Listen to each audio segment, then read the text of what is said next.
everybody, and welcome back to the channel. I'm your host, Orange Zeppelin, and we're looking at Nicolas Cage's Dracula right now. Not because that's what the video is about, but just because I have him right here. And he is actually kind of topical and relevant to what we're going over today. We are doing the post-mortem of this year's Inktober, and I'm using the term post-mortem because I hate to say it, but this is the first year in which I did just completely skip a day, and in which I actually just dropped off entirely. And it's really just because I don't have the time, and I definitely don't have the energy right now. I got pretty burnt out, and I'm coming back from burnout, and I have some strategies for how I'm going to avoid that in the future. But there were some actually pretty good illustrations in this batch. There were some that were like, okay, I was running out of time. You may have noticed I was posting these every day on social media, which in previous years I have only posted in batches. But it just felt like it was going to be a little bit easier to just post every day instead of setting aside the time to figure out when I'm going to do my batch scanning. Because I've had just a lot of scheduling issues to work with. But where I was going with that is you might have noticed that at a certain point these were all one day behind, and that's kind of just how things were going. But without further ado, let's show off what I worked on. I should also say that the reason I stopped it wasn't even related to like the Art Snacks ink collection, which I did an unboxing video of that recently. I like everything that is in this box. There's one thing that I have some complaints on, but we'll get to that. I do like this box. The first day for Art Snacks ink was cozy, and you guys probably know I am a fan of the world's sexiest voice actor, Wes Johnson.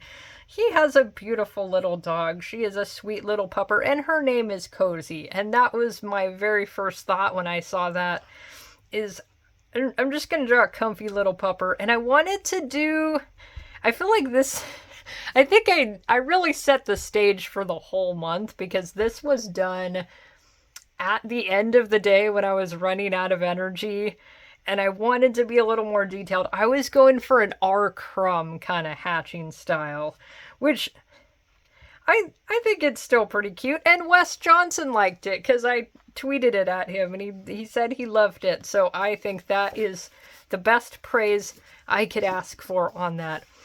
Day number 2. And this one is coffee, my beloved coffee. And I have my various instruments of coffee procurements. We've got our device for grinding. We got our French press. We got our espresso, my favorite kind of coffee making. And this background, I believe that I used, I don't know if I actually have it nearby on hand. Give me 1 second. Okay, so the background, it was done with the Bombay Yellow Ochre ink. So the color scheme in all of these was black and yellow, so it's the I made a joke in the unboxing video about a football team, and now their name has vanished from my mind. Maybe the Pittsburgh Penguins hockey team also has that color scheme. Am I correct? We're doing a Pittsburgh Penguins sort of color scheme, I guess. But I like how this one turned out. This particular white gel pen, I believe it's this one, the Uniball Signo. This is a nice gel pen. It's got a thicker tip than what I normally use, so for precision work I might not necessarily use it, but in all other things it is a very good gel pen, so I am happy with that. Next, the prompt was books, which originally I was gonna, you can kind of see there, we got a little collage here, and that's because as I was inking, I completely forgot that I was going to leave room for a speech bubble. So that turned into a collage, and I think it looks neat like that.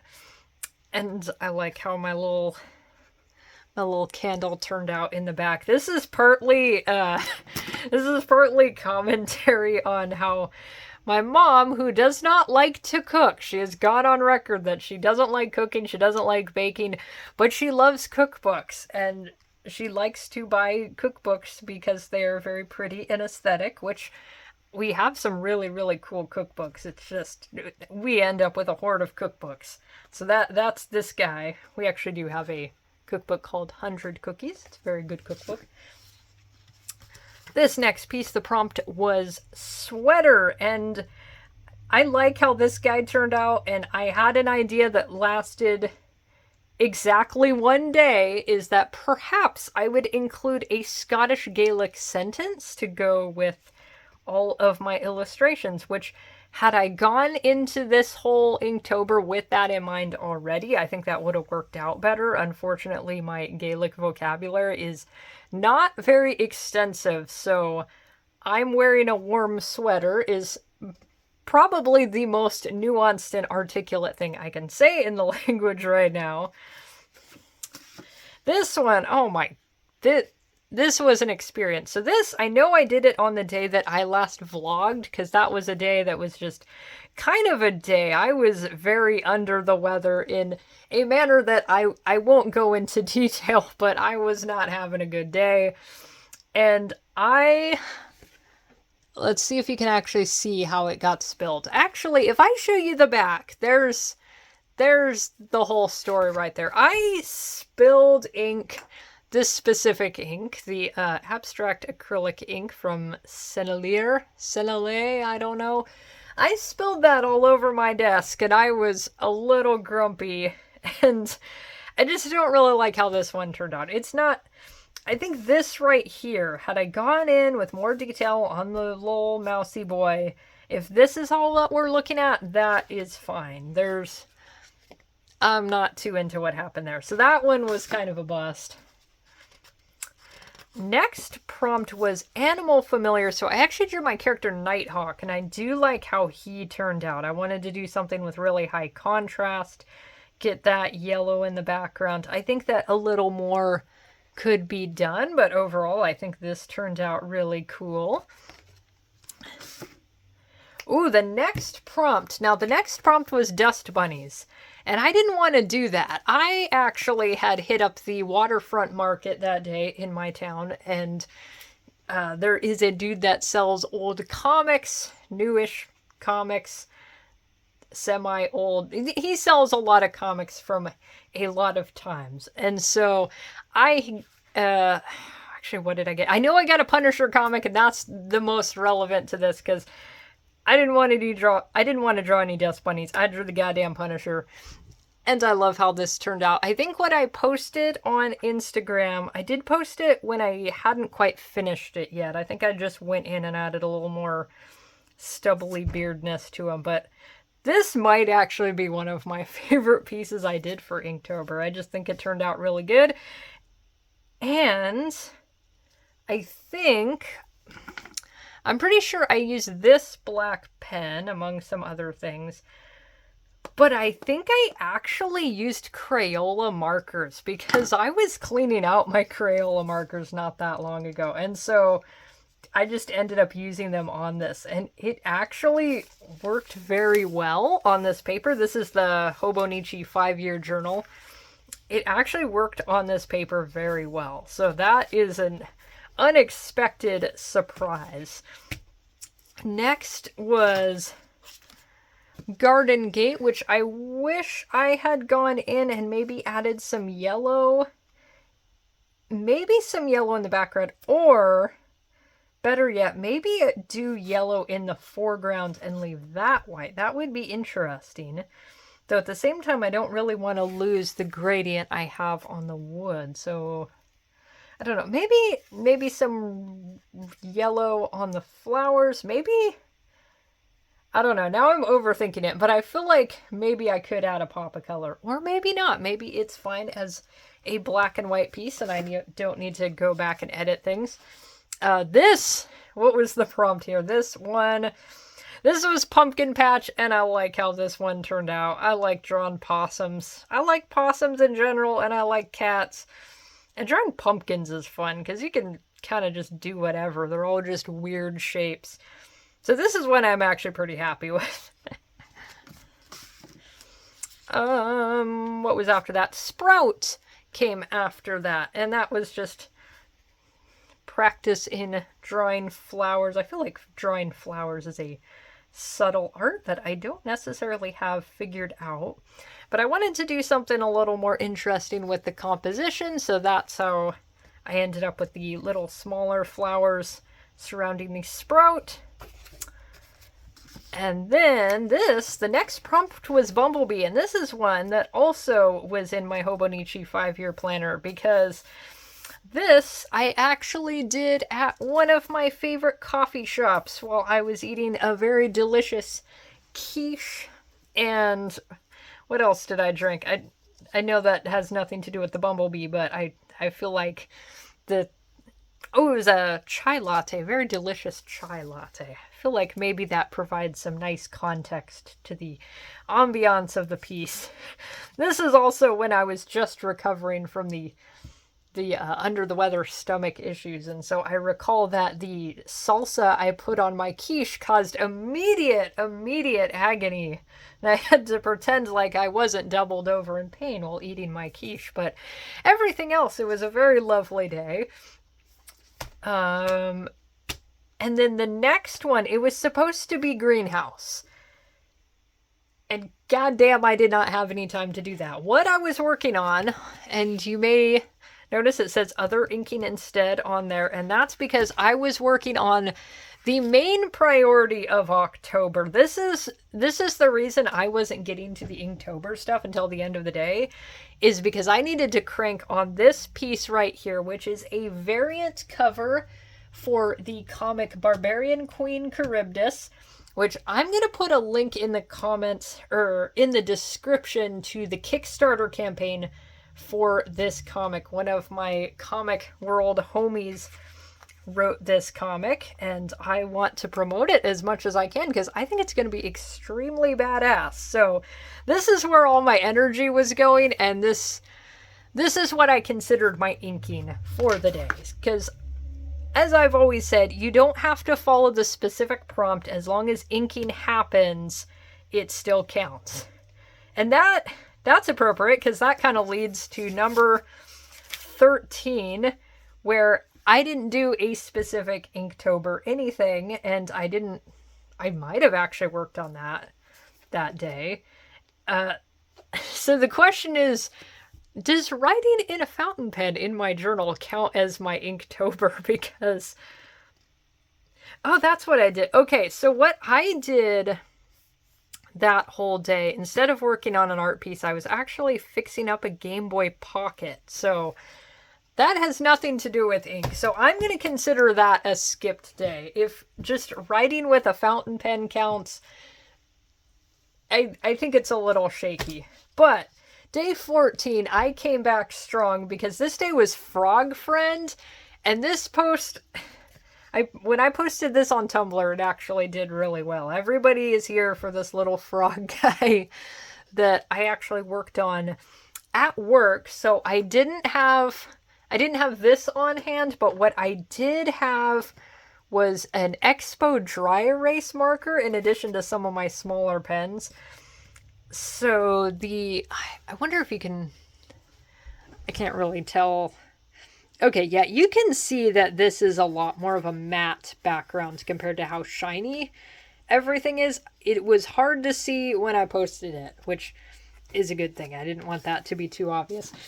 Day 15 was Midnight Snack, and that's where we got our little goblin guy. He has got a fine sandwich. Once again, I did a little bit of that, the yellow ochre ink for just a light wash in the background. Let's see, Midnight Snacks. Under the Stars. I went into the whole challenge wanting to draw Lobo at some point, and I ended up with a very goofy Lobo, but that's okay. He is having a wonderful time with his beloved telepathic space dolphins. I think this is one that ended up going on to the next day, because I did not have very much time.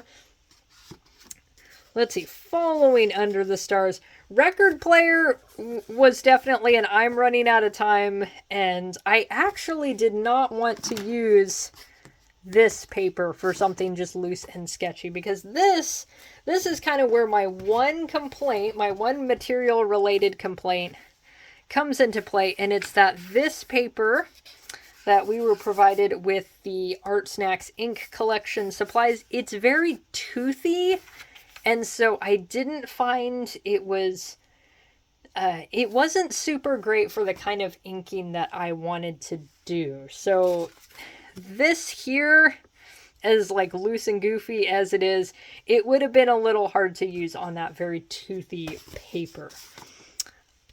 So actually that is a perfect segue to where all of these come into play, because at a certain point I was like, if I'm already doing these at work and I'm already bringing my sketchbook with me to work and I want a smoother paper, I'm just going to do these in my sketchbook. So Rainy Day, this piece right here, this guy, he is known as Theodore Gorlash. If you've played Elder Scrolls Blades, you know who I'm talking about. And this is my character Marcy.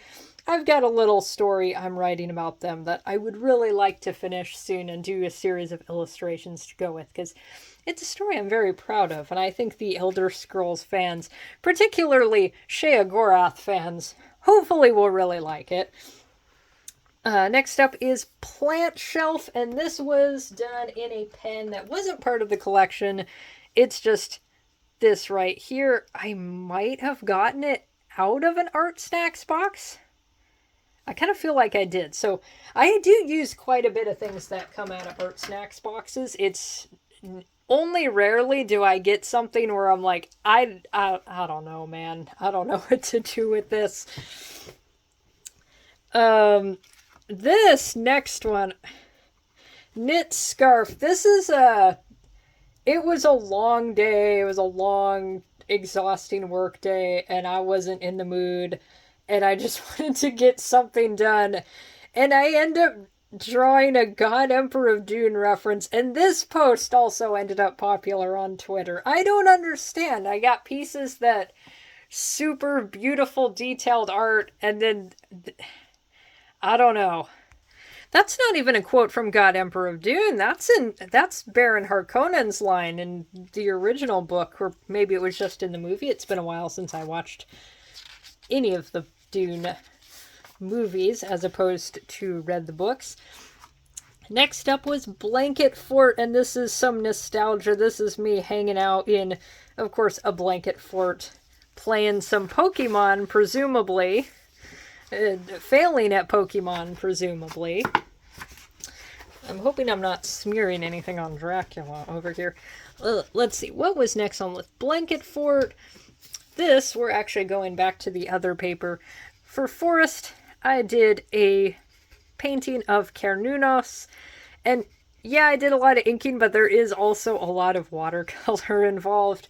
And that was kind of par the course for me in past Inktobers, is there would be a little bit of inking, and then there's just a ton of watercolor, or Copic markers I feel like should count because it is ink, it's alcohol-based ink, that still counts.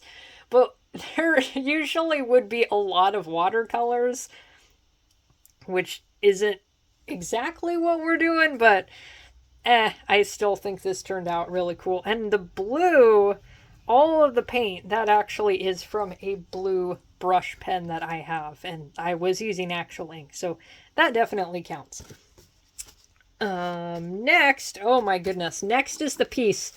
Now I disgraced myself with this, and I appreciate the person on Tumblr who commented what I had done, because this, now in addition to being very quick and very lazy, this is the Pokemon Lotad, right? I know very well that this is a Lotad. This is a Generation 3 Pokemon, and that's kind of my specialty in terms of generations. When I post this, for some reason, I identified this guy as Lombre, which is what Lotad evolves into, so I did get the evolution line correct, but I misidentified the Pokemon, and That is shameful to me. So I'm glad somebody did correct me and be like, yo, Doug, that's a low tad. Because I was able to go through and edit things and correct my error. And you can see I did a little bit of cursive writing. Next, we have Cemetery Picnic. And I was trying to get a little more creative with my hatching on this piece. And I actually do like how that turned out. This has nothing to do with Inktober at all. This is actually my fan art for a language learning app that's in development right now called Fluyo. I am signed up as a beta tester, and it's going to take a little while for the beta testing phase to actually roll out. They just rolled out alpha, and I know a tiny bit about what's going on, but I have to keep it a secret. We're all it's all very hush-hush. But it is going to be a very, very exciting app. I'm not paid by Fluyo, by the way. I wish I was, but I'm not. Let's see. Oh, wait a minute. That actually leads back to the last piece I did on the actual provided paper. That's Fairy Door, and I think I was falling asleep here. There's a couple characters that I do like how they turned out, and I think had I given it a little more thought and a little more time, it would be more of what I'd like. In fact, I could probably go back in with some more ink and make it better. And this was just me trying to ink without penciling beforehand, which I don't do very often. I definitely should do that more because that's really good practice. It'll loosen you up, and I mean, you start drawing things like this, but it's still a good idea. And this is where we come up on the last two things that I actually accomplished in Inktober. We've got Toadstool, which I think he needs a little more of something. Maybe that could be yellow. Probably green would be better. Just like maybe a little more hatching. He isn't bad, but he needs just a little more attention, and then he could look really good. Fireflies, I don't really like how this turned out. I like how the bottom part looks, and then everything else is kind of just... I think I started it at home before going to work, tried to finish it at work, and at that point, I was like, I'm trying to polish a turd here, it's not working. Some people have liked how this turned out, but I'm not super happy with it. And at that point, I was like, I don't have time to finish everything else and get all of the other things I want to do this month. So that is where my Inktober came to an end with 4 days left. But do I think it was a failure? I definitely don't think so. I enjoy all of the products I got from Art Snacks. I feel like I did get some good practice. I was thinking about things like composition and just being super loose in some of these drawings. So I think ultimately it was a successful Inktober, because I think the whole point isn't so much draw 31 really good drawings. It's you're practicing, you're learning, you're experimenting. So as long as you give it a shot, I think you are a winner. So if anybody out there, if you did Inktober, if you did Art Snacks Inc., any drawing challenge, I think you guys are all winners. So on that note, I hope you guys have a wonderful time making art. Please give the video a like if you liked it. Maybe comment, did you do any kind of Inktober challenge? Did you feel like it was successful? And would you do it again? Definitely. I always encourage people to try if you have the time, of course. And if you don't feel like you're going to get completely burnt out. But yeah, thank you guys so much for watching, and I hope you have a great time making art.